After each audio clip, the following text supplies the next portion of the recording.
Winter, has this uncanny way of showing just how fragile our sense of indoor comfort really is.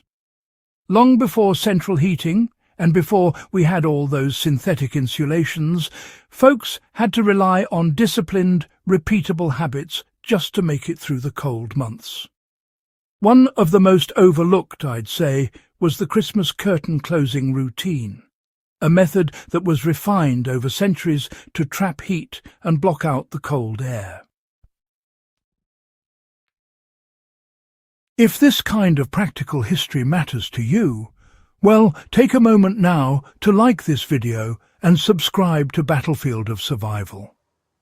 This channel, honestly, it exists to preserve and pass on methods that actually worked back when comfort was something you earned, not something that was automated.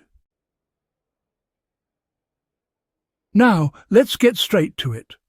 Heavy curtains were treated as thermal barriers, not just as decoration.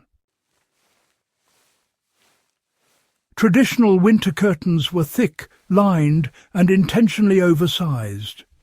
Wool, velvet, or densely woven cotton was common, often backed with flannel or even quilted layers. The key detail most modern homes miss is that these curtains were wider and longer than the window frame. When closed, they overlapped the wall on both sides and rested fully on the floor. This created a dead air pocket between the cold glass and the living space, reducing heat loss through convection. Today, you can replicate this by using thermal curtains that extend at least 20 to 30 centimeters beyond the window on each side and touch the floor without gaps. Curtains were closed early before the cold fully set in. The timing mattered as much as the fabric. In winter, especially around Christmas when daylight was shortest, curtains were drawn just before sunset. This trapped the warmth accumulated during the day inside the room before outdoor temperatures dropped sharply.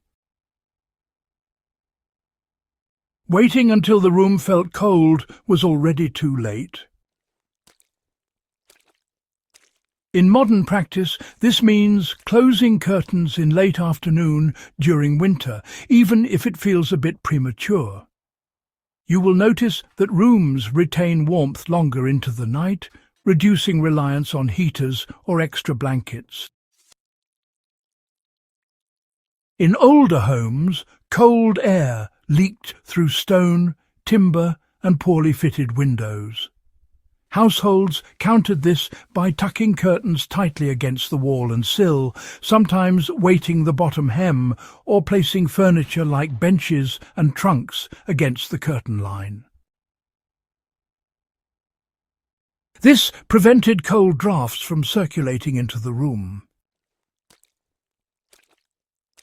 You can apply this today by ensuring curtains sit flush against the wall and by placing a sofa chair or even a rolled fabric draft stopper along the bottom edge during extreme cold spells.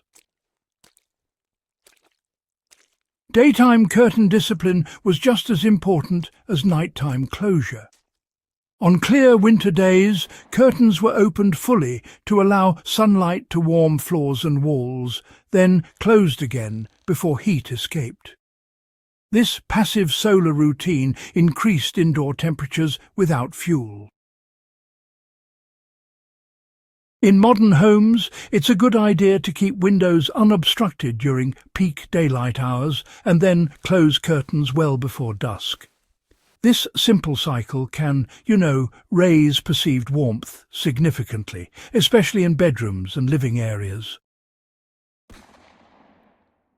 Bedrooms benefited the most from this method. Historically, bedrooms were the coldest rooms, yet they stayed livable through layered curtains combined with bed hangings. Applying this today means prioritizing heavy curtains in sleeping areas where maintaining warmth overnight directly affects rest and health. Even without additional heating, a properly sealed window with thick curtains can honestly make a noticeable difference. If this kind of practical, historically grounded survival knowledge matters to you, subscribe to Battlefield of Survival, like the video, and share it with others facing winter's bite. These methods endured because they worked, and, well, they still do.